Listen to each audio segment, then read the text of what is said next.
Libro cuarto, capítulo 1, Luna. La luna es siempre la luna, esa criatura silenciosa, de brillo pálido y que hace también palidecer todos los colores. Alguien pensó que la luna es el lugar al que llegan todas las cosas que se han perdido, y otro alguien pensó que la luna es quien domina nuestras emociones, como lo hace con las mareas. Porque la luna aumenta y disminuye, y, a diferencia de nuestros estados de ánimo, lo hace siempre de una forma regular, avanzando y retrocediendo una y otra vez. Tal vez por eso la luna nos recuerda, aún más que el paso de las estaciones, que estamos sometidos al fluir del tiempo. Pero también, tal vez por eso, siendo tan cortos sus vaivenes, la luna nos produce la ilusión de que todo tiempo que ocurre no es un tiempo que pasa, sino uno que regresa. Aquí está la luna llena, y nos sentimos alegres o tristes, dichosos o desdichados. No lo sentimos como personas en un cierto momento de nuestra vida, sea en la juventud o en la vejez, sino que hay una cualidad perenne en lo sentido. Y cuando la luna llena vuelva, vamos a seguir siendo personas jóvenes, ancianas o en su edad madura, y seguiremos emocionándonos y mutando en el sentir. Pero junto a la ilusión del cambio que la luna reafirma, hay una realidad del cambio que vuelve ilusoria a la luna. Continuamos nuestros trabajos, nuestras aventuras y desventuras, los amores y desamores, las guerras y la construcción de la belleza. Y cuando la luna brilla con su luz de ultratumba, las noches se hacen casi día y el sentido de las cosas parece invertirse. Y cuando la luna desaparece y en la noche no hay sino estrellas, los errantes brillan más y uno puede discernir que hay muchos cambios que no son constantes y otros que sí, como la duración de los días y el paso de los que navegan en el cielo. Y mientras tanto, nuestras vidas continúan, por la mar o por la tierra, por el esfuerzo denodado del trabajo en solitario o por la búsqueda colectiva de logros relevantes. Sin importar lo que hagamos cada día, es un día más que aumenta o disminuye la cuenta que prefiriésemos llevar, la de la marcha de nuestra vida o la de la cercanía de nuestra muerte. Y mientras caminamos, ella parece seguirnos, inmóvil junto a nosotros. Capítulo 2. La ciudad y el mundo. Desde lejos llegaba el rumor confuso de las voces de un mercado, de una calle, de gente gritando y de tantas cosas más. Antes de abrir los ojos, podría haber pensado que estaba en Alejandría, pero faltaba el aroma salobre y sobraba un olor confuso, rancio, un oscuro dulzor. Jesús se enderezó y vio a su lado a Adriana, durmiendo con su largo cabello rojo, ondeando como llamas en la cama. Y como solía ocurrir, tan pronto como él se enderezaba, ella despertaba sobresaltada.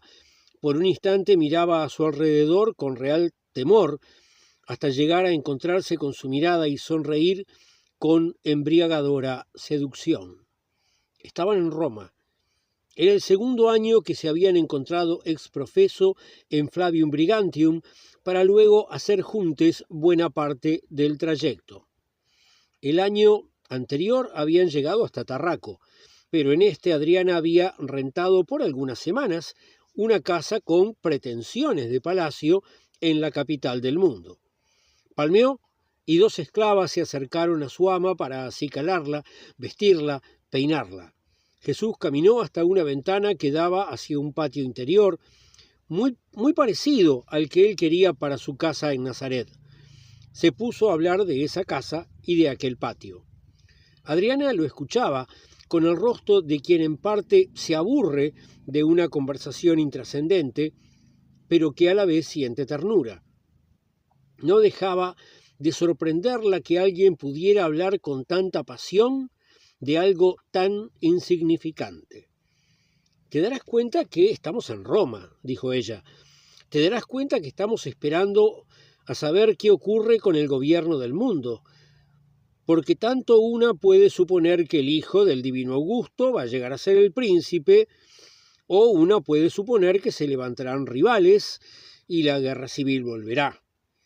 El mundo se tambalea en espera de las decisiones que se tomen en el Senado. Y tú estás pensando en una casa de una aldea de no me acuerdo dónde». Muchas gracias por prestarle tanta atención y darle tanta importancia a las cosas que tienen que ver con mi vida. «Ay, por favor», retomó la palabra ella, «tú sabes que me gustas, sabes que tengo locura contigo, pero cuando empiezas con cosas pueblerinas». Y dejó sus palabras colgando en el silencio, en ese latín de acento bético. «Creo que lo pueblerino también tiene su atractivo», dijo Jesús. «Pueblerino es horrible», enfatizó con palabras como espadas. «Tú dices otra cosa porque te criaste en una ciudad grande. Así que, con todo sentido, los pueblos pequeños te parecen una cosa divertida, tal vez tierna. Los idealizas. Pero en realidad son un lugar en el que las mentes se deforman y se vuelven algo chiquitito, chiquitito así». E hizo un gesto con sus dedos que enfatizaba su parecer. Él se acercó a ella para besarla, tratando de cambiar el giro de la conversación y de todas las cosas. Sus lenguas se encontraron, sus labios se reconocieron y sus manos disfrutaron del contacto con el miembro de cada quien. Entró una esclava trayendo unas frutas para el desayuno y Jesús se interrumpió. Se puso en pie y se alisó las ropas. Nacido en una gran ciudad, pero con costumbres tan poco romanas que se cohíbe ante los esclavos, dijo Adriana. Prefiero las costumbres judías en esto de considerar a los esclavos como seres humanos que en algún momento van a ser libres. Sí, puede ser que cuando muera los manumite. Estoy dentro de la cantidad legal y quedaría muy lindo en mi testamento. Tengo un primo que escribe muy bien, hijo de una hermana de mi madre. Por unas monedas puede decirte que el sol se oscurece y por otras monedas todo lo contrario. Le podría pedir que me redacte un testamento lleno de declaraciones que tengan que ver con el placer de ser una mujer, escrito con el giro retórico más exquisito. Cuando te veo, solamente veo una mujer. Ya lo sé, y esa es una de las cosas maravillosas que a mí me gustan en ti. O sea que de mí mismo no te gusta nada, dijo sonriendo con fingido dolor, llevando el diálogo a un terreno de juegos. ¿Te gusta cómo te veo? Como si fuera un espejo. No, me gusta que seas inteligente, dulce, ingenioso, perspicaz. Tienes un extraño, y a veces molesto, sentido de la justicia, y sabes cómo hacerme reír a cada rato. Y así siguieron tonteando, hasta que llegó una litera que los iba a trasladar hacia Ostia, donde Jesús tenía que verificar cuestiones referentes a la carga de estaño de ese año y asegurar con Dimas que todo estuviera en orden para partir al día siguiente. Mientras cruzaban la urbe, Jesús recordó la primera vez que la había visitado. Entonces le pareció hallar por igual gentes de todos los orígenes, pero ahora, que ya había estado varias veces en ella, resultaba claro que eran muchos más les provenientes de Egipto, Siria y de la Hélade, que les que llegaban de otros lugares, o que les locales incluso. La riqueza corría por Roma, como si fuesen ríos de oro, pero como el río de Egipto transcurría en medio de un desierto. Sin duda en Roma había muchos más ricos que en ningún otro lugar del mundo, pero también había muchísima más gente pobre y tantos esclavos. Aunque menos que en Hispania, si contábamos los poblados de las minas, donde casi todos eran esclavos. Con probablemente el doble de gente que Alejandría, la ciudad vestía a sus ricos con galas y los rodeaba con pobres que eran sumamente pobres. Cuando le comentó a Adriana algo de sus pensamientos, ella se transformó. Salió a la luz todo su orgullo de ciudadana que había notado solía ser más fuerte entre los romanos de las provincias occidentales. Ella enfatizó lo bueno que Roma había hecho por el mundo, le reprochó que no viese toda la paz y el orden que las legiones habían traído a todos los países, llevando a su final las guerras y aumentando la prosperidad. No me cabe la menor duda de que desde que Roma ha derrotado con muchísimas guerras a todos los demás pueblos, hay entre estos menos batallas, dijo Jesús. No hay tantas como cuando los sucesores de Alejandro se disputaban el mundo, pero sigue habiéndolas, y también insurrecciones, aunque sean contra los partos y los germanos. O no mantienen abiertas las puertas del templo de Jano, que solo pueden cerrarse si no hay guerras. Además, sigues sin ver que esta paz de los romanos está sostenida sobre matanzas, mucho peores que las que hicieron la mayor parte de los pueblos anteriores en dominar el mundo, continuó. Los persas, sin ir más lejos, eran más tolerantes y también bastante más justos en los tributos a los pueblos dominados. Y ya está otra vez hablando de Judea, dijo ella, fingiendo hablarle a un interlocutor invisible, y girando su cabeza y mirándolo a él le dijo, ¿no es acaso el rey de ustedes el que fija los impuestos? Hay dos tetrarcas, uno gobierna muy mal, el otro no, y un procurador en Jerusalén que gobierna propiamente Judea, y delega los impuestos en gente que no es bien fiscalizada.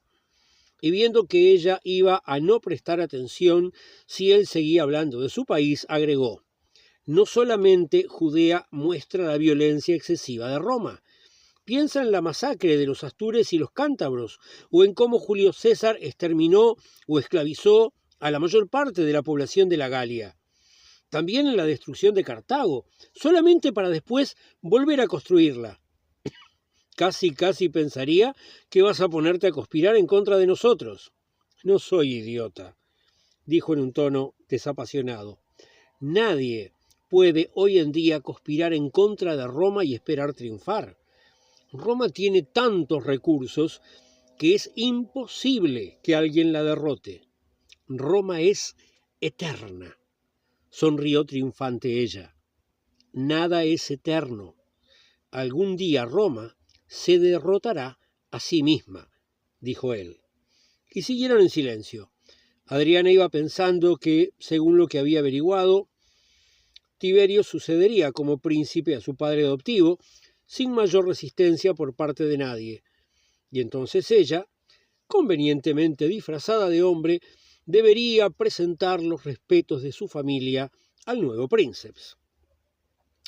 Le quedaba muy en claro que su familia le había enviado porque, en caso de que la política se torciese en un signo adverso y el Senado recuperase el poder, ellos se desentenderían de su suerte.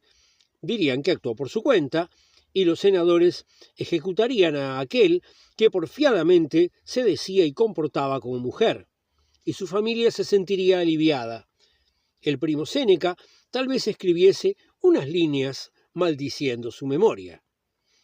Pero parecía que el plan les había salido mal, y ella capitalizaría el reconocimiento imperial, y el primo le escribiría elogios. Jesús, por su parte, pensaba en cuánto le separaba de Adriana. Él pensaba el mundo como un judío, como integrante de una nación conquistada, pero también como una persona que quería que todos vivieran mejor. Ella pensaba el mundo como un trofeo que su familia había conquistado y del cual estaba dispuesta a disfrutar en todos sus frutos. Sabía que algún día esas diferencias agriarían sus encuentros, pero mientras tanto permitía que el deseo siguiera gobernando los mismos.